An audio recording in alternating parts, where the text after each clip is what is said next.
Olá, seja muito bem-vinda, seja muito bem-vindo a mais um vídeo de estudos. E hoje vamos de autores, isso mesmo.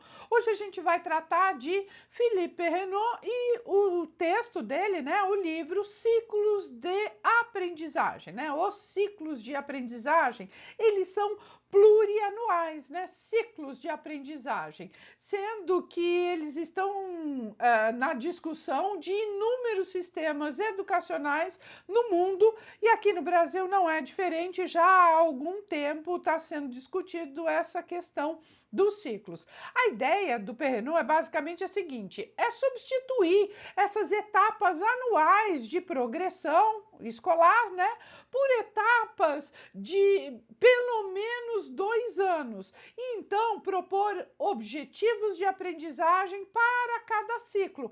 E aí, consequentemente, é necessário capacitar os professores para orientar e facilitar esses percursos de formação, exatamente como é feito durante o ano letivo.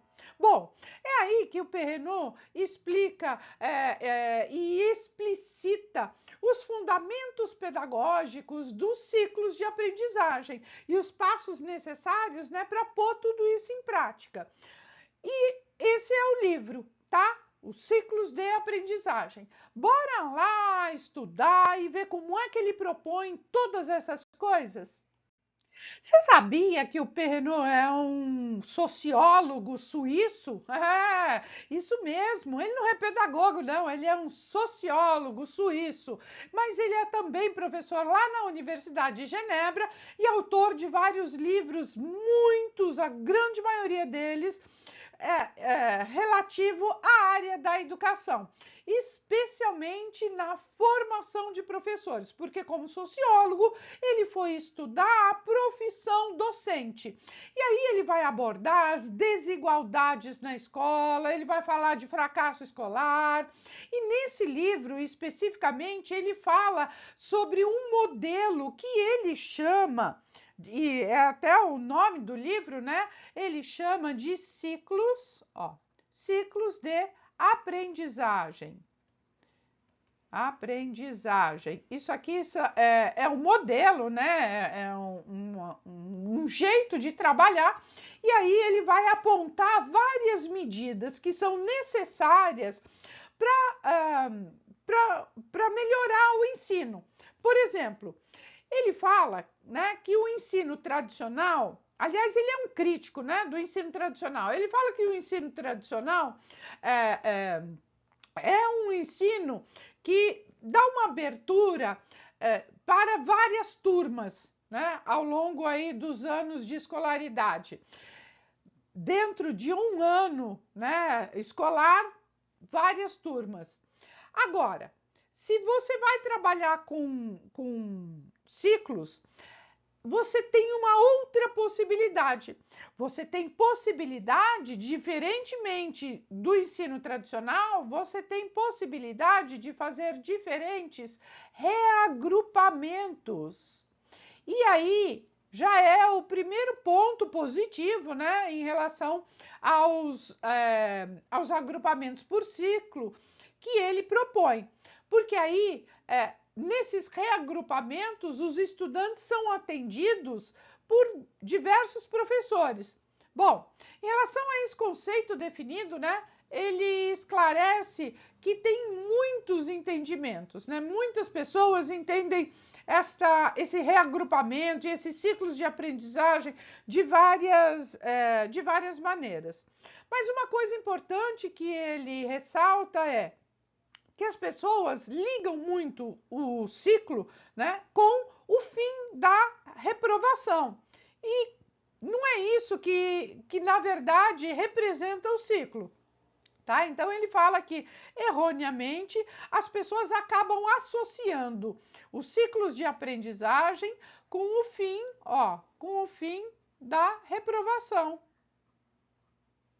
E ele fala que isso, né, não condiz com a ideia de ciclo, tá? Porque quando se pensa como o fim da reprovação, ele diz que, na verdade, a pessoa está chamando de ciclo, né? Mas está se referindo a degraus anuais. Então, ele está considerando ainda, ano a ano. Apesar, né, ou a despeito de ser ciclo, ele fala que a pessoa então está considerando ano a ano, que são os degraus anuais, que equivalem às nossas séries, né, aqui no Brasil, os anos de escolaridade. Bom, em relação ainda aos ciclos de aprendizagem, ele fala que quando a gente trabalha efetivamente com ciclos de aprendizagem, além de reagrupamentos diferentes, há possibilidade de se trabalhar com diferentes espaços e diferentes tempos, tá?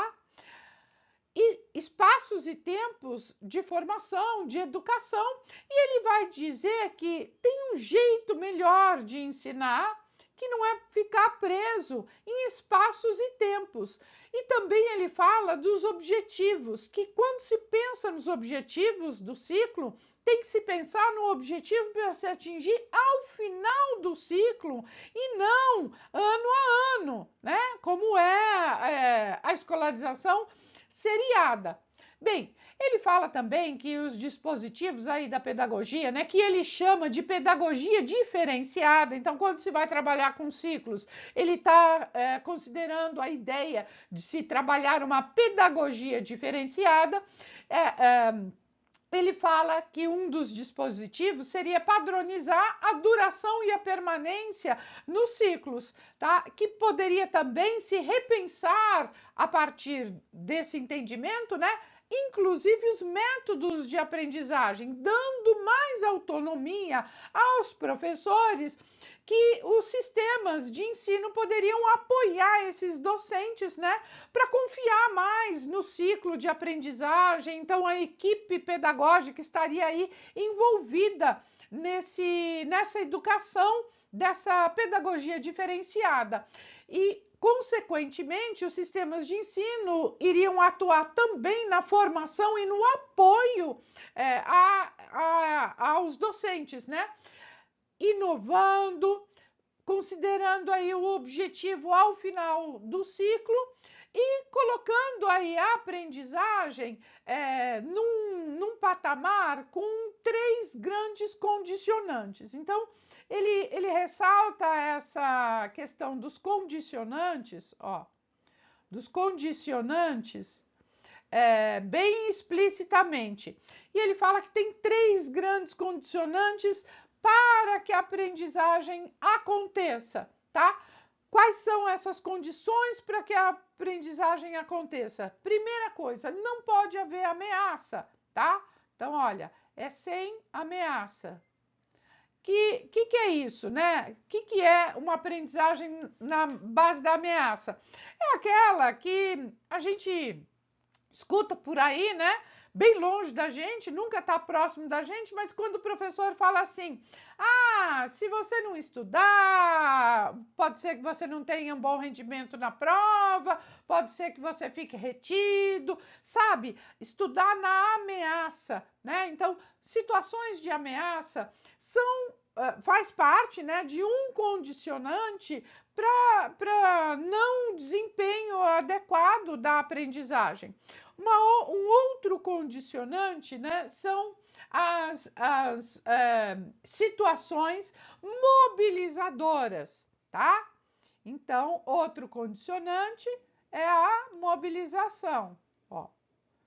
Mobilização. Se você não mobilizar os seus estudantes para a aprendizagem, eles por si só não vão chegar lá, né? Então, tem que haver situação mobilizadora, tem que haver essa ação mobilizadora na medida certa, de uma maneira mais personalizada, né? Você tem que chegar no seu aluno, você tem que tratar diretamente com o seu aluno, tá? Então, seria aí uma situação na medida, né? Feito sob medida para os seus estudantes. Bom, e ele fala também que um outro condicionante é desconsiderar, né, essa individualidade.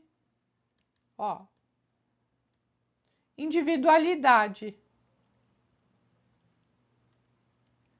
Ou seja, não olhar para o seu estudante de forma personalista, né? Então, tem que olhar para o estudante, não dá para ficar fazendo ameaça e tem que mobilizar, né, as estratégias aí que vão levar à aprendizagem. Bem, a respeito dos ciclos, ele fala de ciclos curtos e ciclos longos, né? E ele fala que aí é uma estratégia da escola, da instituição, mas que não pode estar condicionada à tentação de ciclos muito curtos. Por que isso? Para virar uma escolarização anual, né, seriada, é um pulo. Então, ele fala de ciclos, lógico, a partir de 2 anos, mas ele não acha muito adequado, não. Ele considera melhores os ciclos a partir de 3 anos, porque senão vai realmente se aproximar muito da seriação, que é o que ele não propõe. Tá? E por isso que ele fala que é preciso pensar um programa com objetivos maiores, né, de maior prazo, e tem que ter essa diferenciação para proporcionar a cooperação também entre os professores, porque quando você vai trabalhar com ciclo, você vai precisar de uma equipe docente para trabalhar com estas questões, que é muito diferente de quando você vai trabalhar ano a ano. Porque quando você trabalha com ciclo, você também favorece a reflexão do professor, né? A reflexão do docente. E ele faz um alerta em relação ao final do ciclo, que tem que ser pensado sempre, né? O final do ciclo tem que ser pensado a partir de objetivos, ó. Então, o final do ciclo tem que considerar os objetivos e objetivos do ciclo, certo? Ó, os objetivos do ciclo. Então, tem que pensar assim, houve mudança de vocabulário só, né? Só mudou o vocabulário ou houve realmente uma mudança na prática quando a gente fala de ciclo, tá? Teve realmente essa mudança na didática? Então a gente vai considerar os objetivos no final do ciclo.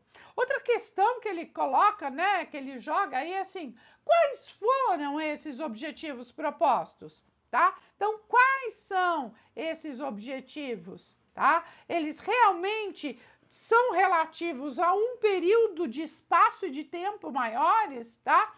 Tem que ajustar alguma dose aí de correspondência entre os objetivos e algo extremamente relevante, né, que está intimamente ligado, que são os conteúdos, né, os conteúdos escolares. Eles também têm que ser readequados e foram ajustados, né, os objetivos de acordo com os conteúdos, tá? Os objetivos comuns e também os percursos individuais, que maneira que pode haver uma individualização desse percurso, de que maneira pode haver uma individualização do tempo, porque o tempo de aprendizagem dos estudantes é diverso, é diferente. O tempo que um estudante leva para aprender determinado conteúdo é um, outro estudante é outro. Tudo isso foi redimensionado. Tudo isso está pensado de acordo com os objetivos, enfim. E ele fala, né, que esta linha de pensamento pressupõe uma avaliação diferenciada, evidentemente, né? Ó, a avaliação de uma forma formativa. E ele fala que a avaliação tem que ter 3 funções muito claras. Primeiro, para regular a aprendizagem e o percurso do professor. Ó, para regular. É reguladora, né?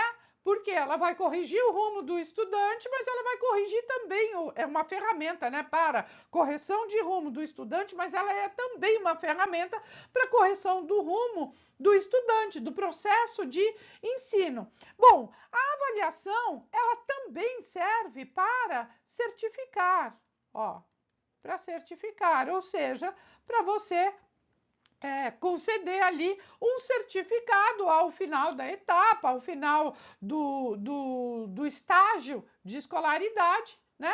E também tem a avaliação, né? Ela vai ter também a função de avaliar as possibilidades, e aí é que ela entra fortemente do lado da aprendizagem, porque ela vai avaliar as possibilidades, ó, as possibilidades de aprendizagem.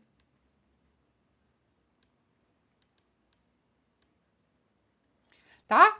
Bom, e aí ele fala que tem um desafio, tá? O desafio é desde a escola de ensino fundamental, né? E que vai perpassar aí toda a educação básica, né? O final do ensino fundamental e ensino médio, né? São essas duas etapas da educação básica, porque a avaliação na educação infantil ela ocorre de maneira diferenciada, mas no ensino fundamental e no ensino médio, ele fala que a avaliação aí é um grande desafio para a escola, né? Porque ela tem que parar e pensar nesses três aspectos.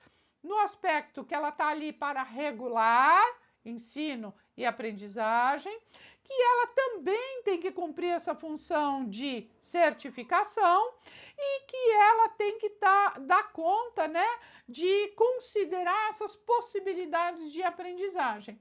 Bem, ele fala também no livro, né, a respeito da comunicação com os pais ou responsáveis, que isso é um direito dos pais, né, é um direito dos estudantes que a escola faça essa comunicação com os pais, e além de ser esse direito, né, os pais têm que estar sabendo aquilo que está acontecendo dentro da escola para poder contribuir com as aprendizagens dos respectivos filhos, né, e tutelados.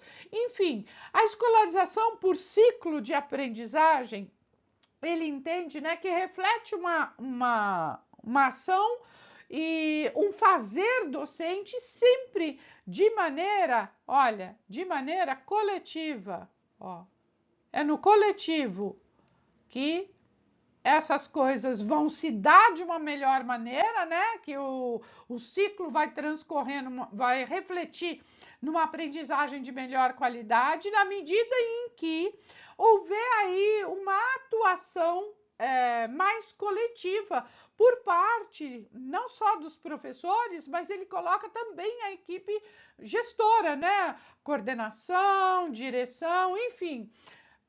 Nesse sentido de um trabalho coletivo, consequentemente, tem a garantia aí de uma maior eficácia da aprendizagem, né? Sendo que é preciso uma grande variedade de dispositivos, né? Pedagógicos, estratégias, metodologias, enfim, mais flexíveis e vários olhares. É por isso que ele fala da coletividade, né? É preciso vários olhares sobre os estudantes, porque o foco tem que estar na visão dos objetivos e no acompanhamento dos estudantes. E sendo que a aprendizagem por ciclos é uma verdadeira responsabilidade coletiva pela aprendizagem. Então, ele coloca ali o coletivo, né?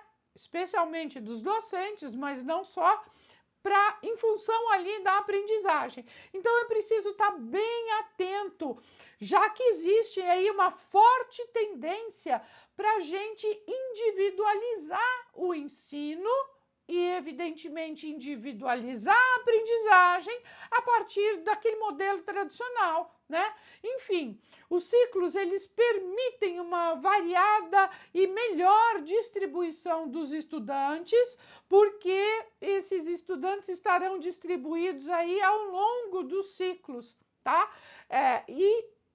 Essa formação também proporciona uma maior equidade na divisão do trabalho docente entre os próprios professores que ficarão ali responsáveis e dividindo tarefas e responsabilidades quando da formação dos ciclos. Perrenot, ele trata da possibilidade da criação, né? Como a gente está vendo, dos ciclos, tá? E ele chama, né, de ciclos de aprendizagem. Só que ele mesmo vê alguns entraves nessa proposta, tá? Porque ao mesmo tempo que o ciclo retira a reprovação anual, né? Ele ainda vai manter as desigualdades educacionais. Que isso é uma coisa que ele bate bastante, tá? Das desigualdades, porque consequentemente essas desigualdades podem levar ao fracasso escolar e não é isso que a gente pretende, né? Bom, então, ele propõe que seria preciso a gente repensar de modo radical essa organização pedagógica das escolas, e aí ele faz um paralelo entre a escola e a fábrica, tá? Lembra que eu falei que ele é sociólogo? Então, trabalha aí especialmente com essa questão da função, né, do trabalho docente. E não é à toa que ele vai olhar a escola e vai olhar a fábrica e ele vai enxergar as similaridades que há no trabalho, tanto da escola quanto no trabalho fabril. Então ele faz esse paralelo e ele fala que o paralelo começa lá na divisão vertical do trabalho dos professores, que é sempre de acordo com o que os alunos vão passar de grau em grau, de ano em ano, tá? E aí, o que acontece? Muda o professor. Então, a cada ano ou a cada 2 anos vai ter ali uma mudança de professores. E ele enxerga que isso é uma coisa que acontece no sistema fabril, tá? Daí ele fala também da divisão horizontal do trabalho, que na verdade vai fragmentar cada grupo, seguindo o mesmo programa em tantas classes de tantos professores, né? E aí esses professores ficam praticamente cada qual na sua turma, né? Reproduzindo ali aquele programa. Então ele supõe aí 2 grandes mecanismos que sejam complementares. O primeiro vai decidir o destino de cada estudante no final de cada ano. Se vai reprovar, se vai ser promovido, né? Enfim, a orientação de alguma outra possibilidade, uma recuperação, tal. Então ele fala, uma possibilidade no final, né, do ano é o destino desse estudante, né? E o segundo seria a outra possibilidade, né? Grupos aula. Bom, grupos aula para, além de identificar essa organização seriada, né, com a produção industrial, né, ano a ano, exatamente como acontece também na indústria, né, o Perrenot, ele ressalta a preocupação com a lógica da organização seriada que acaba permanecendo a despeito de colocar o ciclo. Você implanta o ciclo, mas fica trabalhando como se no final do ano você fosse terminar ali um período, o objetivo você não considera para o final do ciclo, mas você considera para o final do ano. Enfim, afinal de contas, acaba permanecendo hábitos, habilidades desenvolvidas e organizadas por série, né, por ano de escolaridade, ou seja, os ciclos, na verdade, eles podem camuflar de fato, né, uma seriação. Então, é tomar muito cuidado para que os ciclos não camuflem, né, ó, que eles não camuflem uma seriação, né? Então, ciclo é ciclo, seriação é seriação, tá? Por exemplo, tem ciclo, né? Mas o objetivo é seriado. Ele não é um objetivo para o ciclo. Ele acaba sendo um objetivo seriado. Isso é fazer de conta que você está trabalhando com o ciclo, mas de fato você está trabalhando com a seriação. E o Perrineau, ele considera a organização escolar em ciclos como a possibilidade para se minimizar as situações de fracasso. Então, seria a solução do fracasso escolar. Por que isso? Porque, fundamentalmente, o ciclo pressupõe aí mais tempo, pressupõe mais condições, mais espaço. Espaço e tempo são ampliados, né? Espaço e tempo de aprendizagens. Então, ele propõe aí essa abordagem também, né? Não só por ciclos, mas que os ciclos tenham, além disso, né? Uma abordagem por competências, ó, por competências, exatamente como a gente tem, né, na BNCC, trabalhar por competências, como sendo aí uma possibilidade diferenciada para se trabalhar nos ciclos. Perrineau, ele ainda nos alerta, né, sobre o entendimento de que competência não pode ficar só no entendimento de que a competência acaba representando uma necessidade de expressar os objetivos de ensino que possam ser medidos e observados, tá? Porque senão você corre o risco também, né, quando você faz aí esse paralelismo, tá, de levar ao entendimento equivocado, aonde cada aquisição escolar é verificável, acaba refletindo uma competência. E não é bem assim, tá? Porque vai ter competência que não vai ser verificável desta forma, tá? Na verdade, quando a gente trabalha por objetivos, é mais compatível com o ensino centrado exclusivamente nos conhecimentos. E não é isso que se propõe quando está se trabalhando por ciclos, né? Você está trabalhando por ciclos e competências, você não está centrando só no conhecimento, mas também na prática, né? Em ser competente em relação àquele conhecimento. Tá? Outro equívoco grande é de relacionar a competência com o desempenho, né? Com o desempenho do estudante, com algo que, de novo, vai ser observável, tá? Que você consegue identificar só observando. Ou seja, não basta você classificar as competências adquiridas pelo estudante, pela pessoa, ou simplesmente observar estas competências para verificar se estão ou não. Como, por exemplo, né, observar se a pessoa sabe cozinhar, observar se o estudante sabe ler e assim por diante, tá? Porque há competências, né, que são observáveis dessa monta. Agora, nas escolas, os estudantes, eles aprendem vários conteúdos, tá?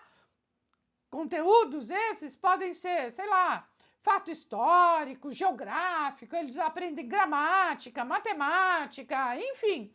Mas na maioria das vezes, os estudantes, eles não sabem acionar esse conhecimento que eles aprendem na escola para resolver o quê? Problemas. Olha, problemas da vida cotidiana, tá?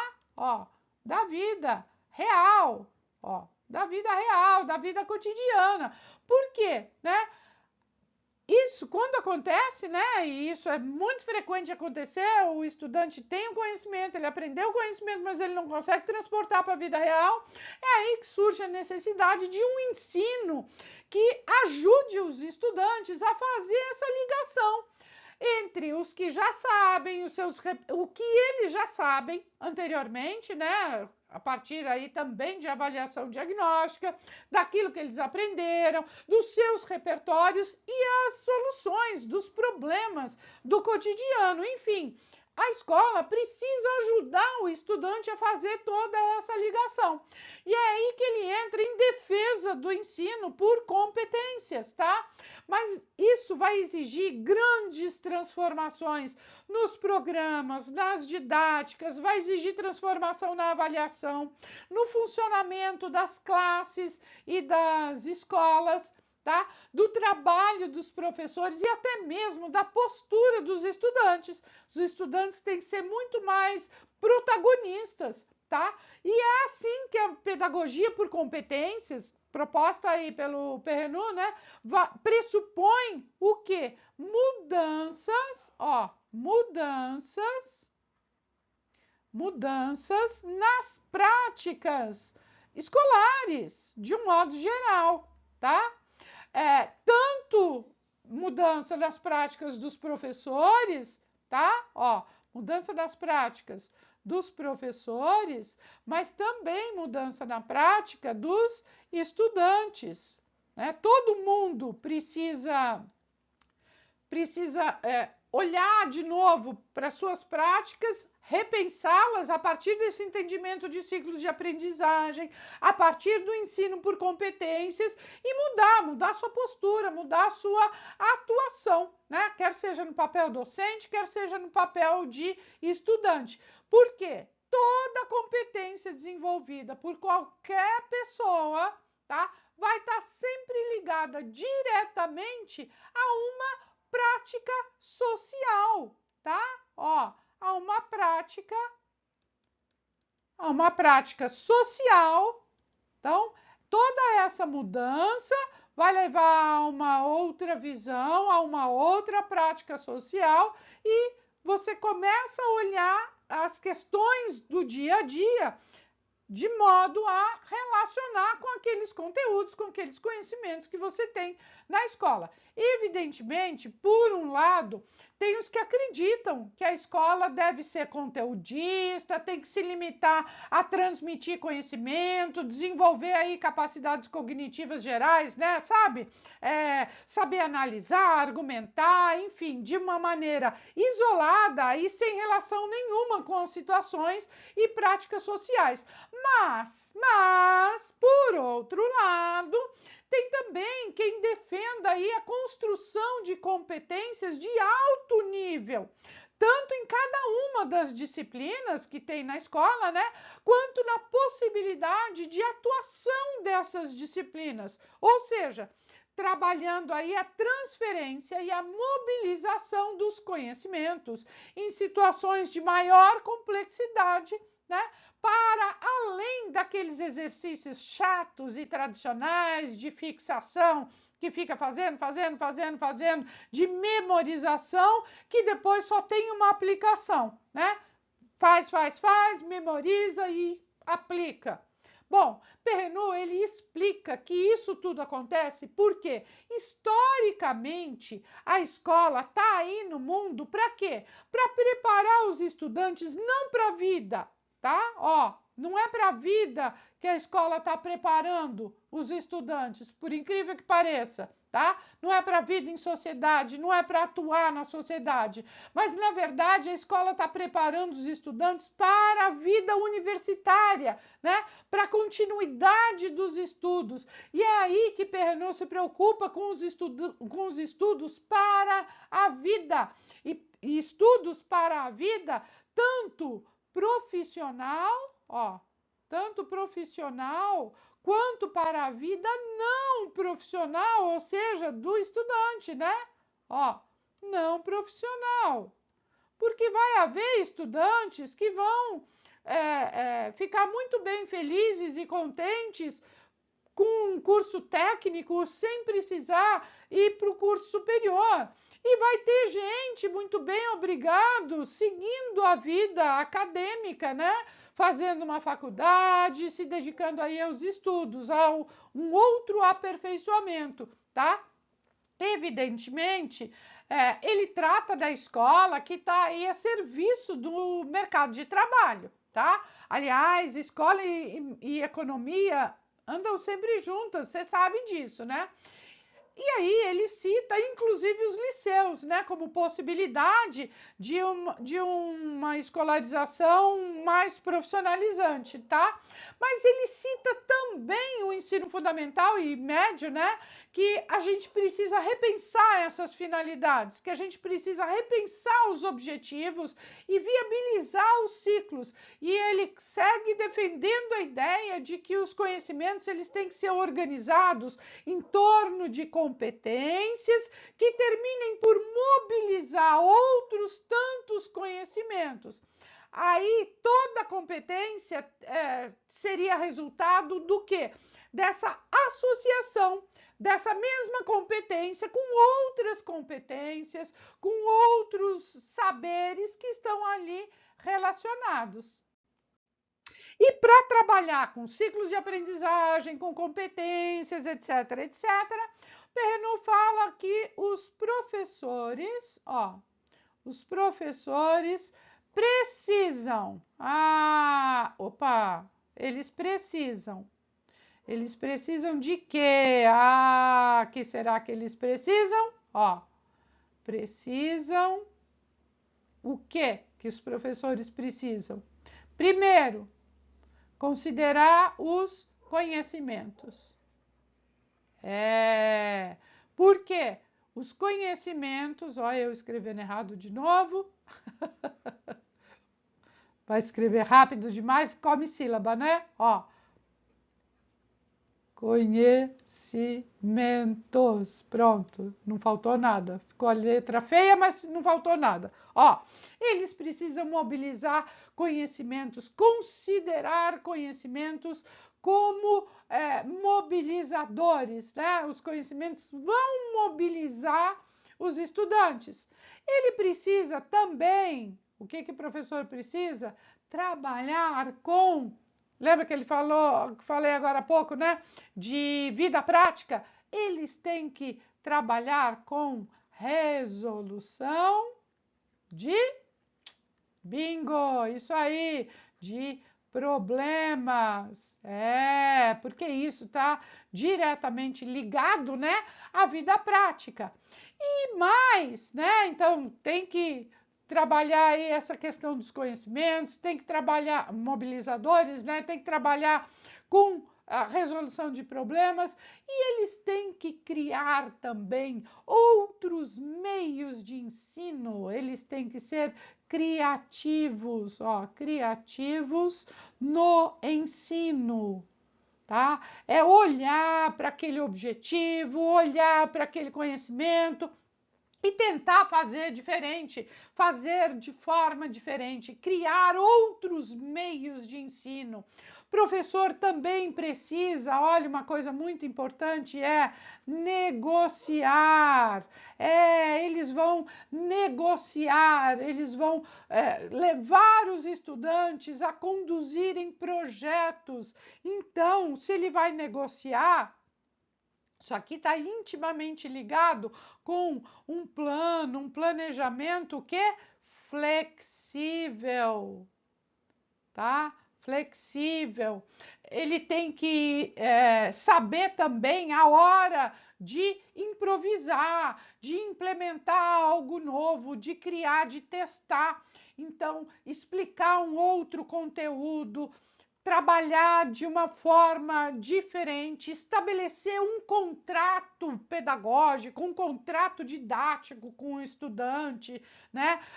E algo extremamente relevante, tanto que ele leva ali bastante parte deste livro tratando da avaliação, né? Porque não basta eu trabalhar com a ideia de ciclo por competências, se eu não trabalhar uma avaliação, ele chama de formadora, formadora, tá?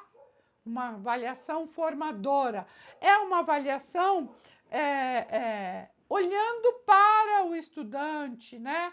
Olhando para uma forma que ele não fragmente mais o conhecimento, né? Que ele trabalhe aí com a resolução de problemas, que ele trabalhe com o protagonismo do estudante.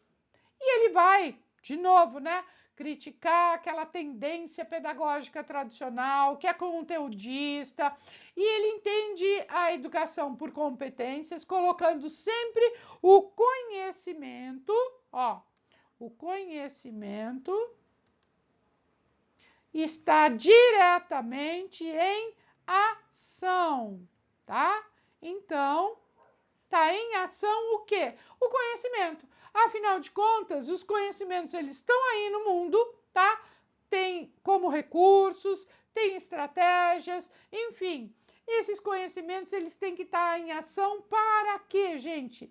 Para identificar uma situação problema, para resolver uma situação problema, para preparar algo para se tomar uma decisão, se tomar uma atitude.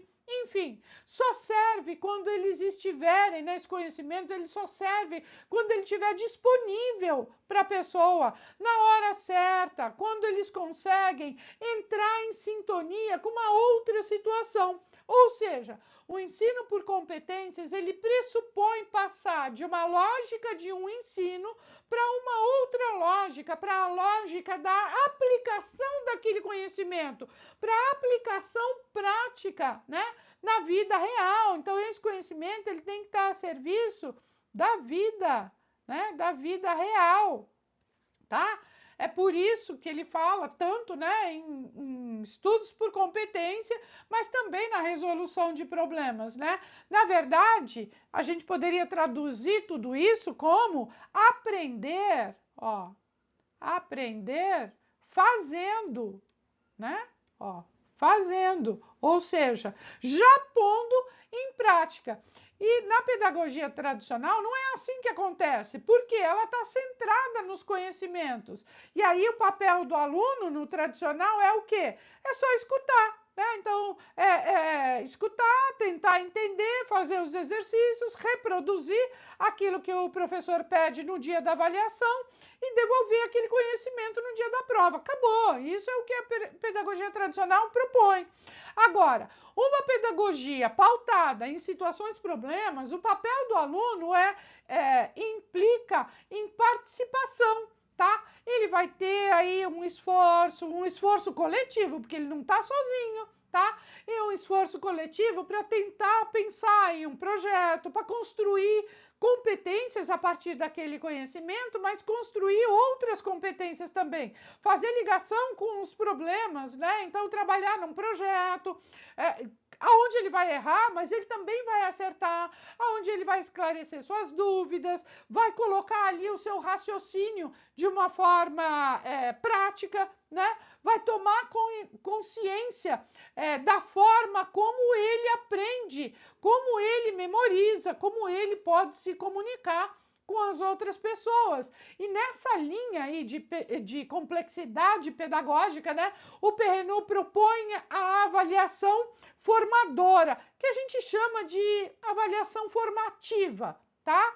Então, vou até escrever aqui, olha, embora eu já tenha anotado, né, a avaliação formadora, é que traduziram nesse livro como a avaliação formadora, mas a gente pode fazer um paralelo com a avaliação, ó, formativa, que para nós aqui é o que está cumprindo a mesma função, o mesmo conceito, tá? Que é o tipo de avaliação que o professor não vai usar como meio de expressão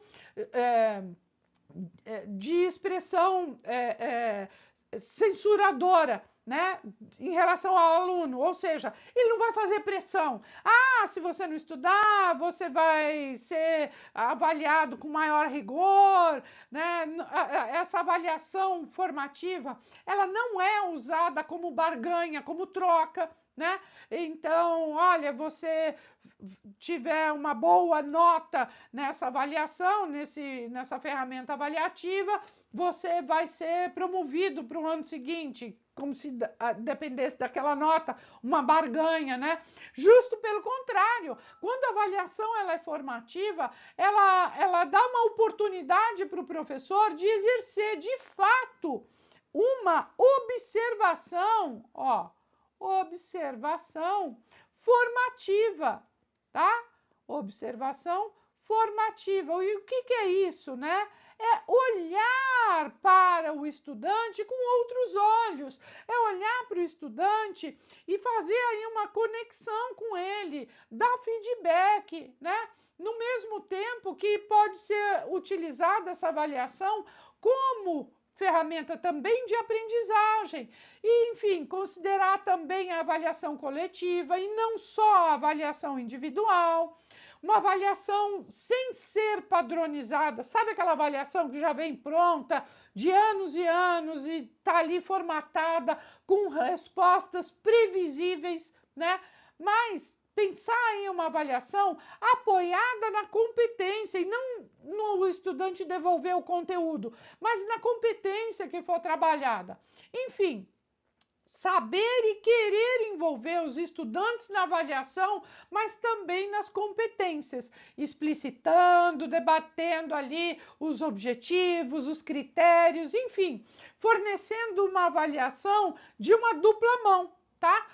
E aí também, né, fazendo balanço do conhecimento e propondo a autoavaliação, mas de maneira que ele também se avalie, né? Que o docente também olhe para si e enxergue o seu percurso e enxergue o seu fazer docente. Bom, resumidamente, para a PRNU, o entendimento dos ciclos é como se fosse um meio, né, para ensinar melhor e um meio também para combater o fracasso escolar.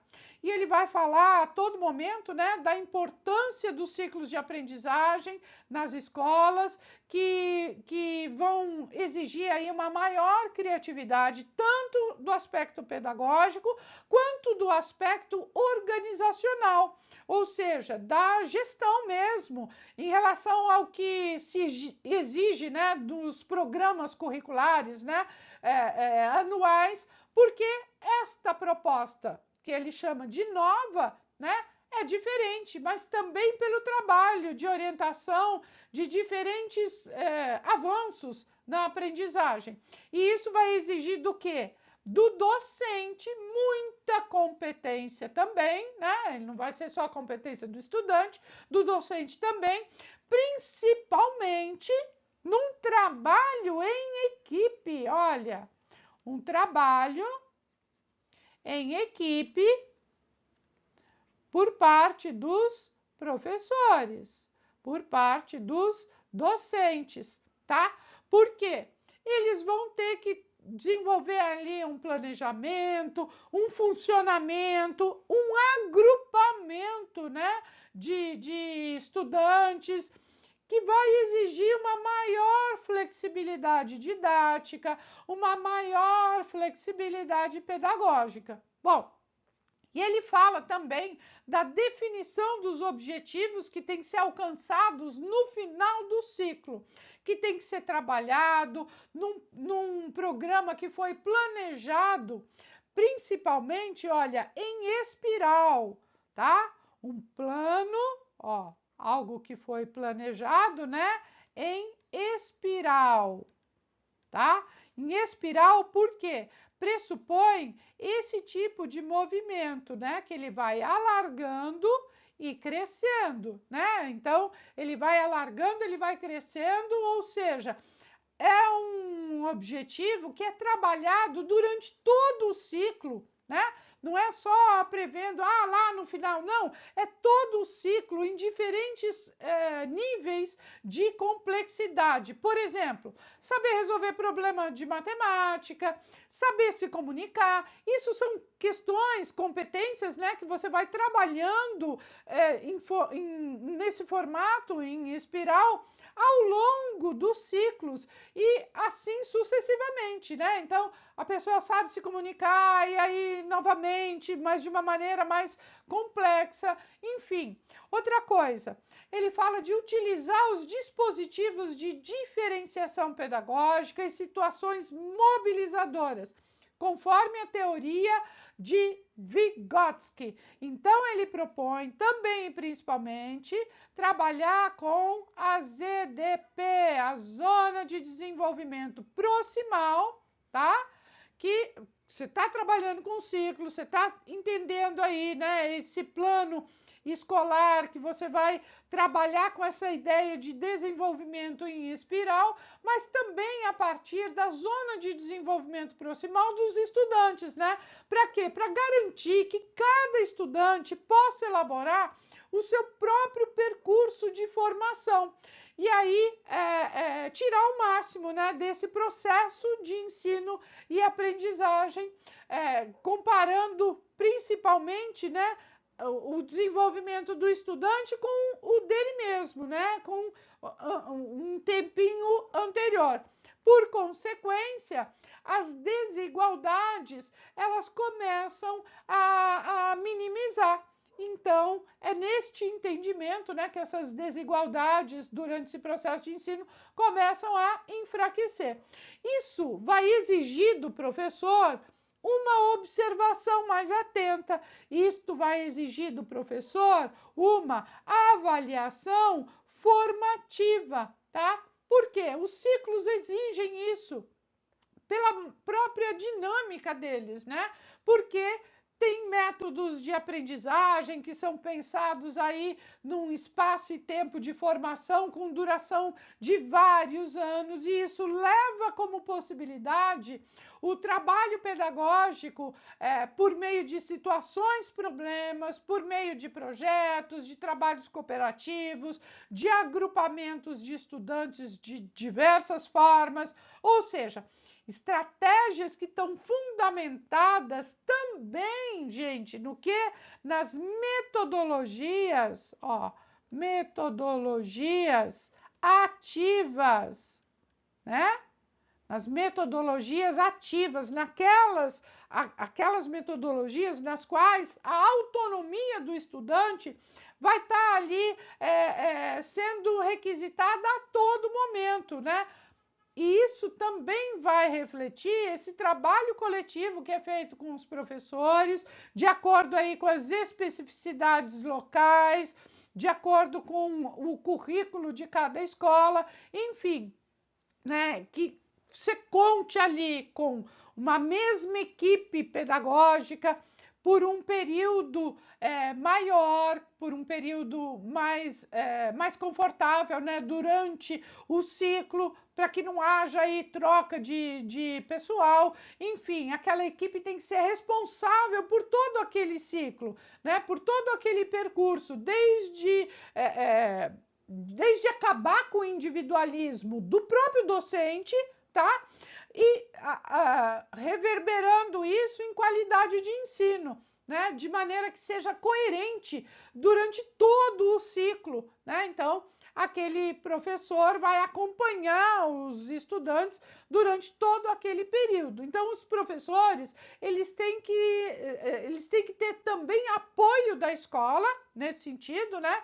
E também receber formação em serviço, né? Capacitação em serviço para essas novas competências que são exigidas de acordo com essa nova organização escolar. E é preciso entender de uma vez por todas que o ciclo é uma forma de organização inovadora que ele propõe aí, né? E, portanto, ela tem que ser produzida, ela tem que ser criada. E ela tem que ser criada e produzida pelos próprios profissionais, pelas pessoas que trabalham ali na escola. Sendo que, enfim, tem três condições que a escola precisa garantir para os alunos para que ocorra essa aprendizagem. Primeiro, a escola não pode ameaçar, que é aquilo que a gente estava falando agora há pouco, né? Não pode ter aquela situação de medo, de apreensão, de ameaça, né? De insegurança. E uma situação que tem que ter é de mobilizar o estudante, né? No sentido de que aquela atividade envolva o estudante de uma maneira individual, né? De uma maneira pessoal, mas também de uma maneira duradoura, né? De uma maneira que ele leve isso para a vida. E também considerar a situação de que há que se pensar na zona de desenvolvimento proximal para desenvolver ali as competências, trabalhar com os conteúdos da maneira mais adequada possível. Enfim, aprendizagens, né, para que ocorra o menor desequilíbrio possível e que tenha aí sempre os obstáculos sendo transpostos. Belezinha? Vamos ficando por aqui. Agradeço você seguir aqui até o final desse vídeo. Não esquece de colocar aqui nos comentários aquele assunto que você gostaria de ver por aqui, que a gente providencia um vídeo todinho para você, tá bom? Beijo grande e até o próximo vídeo.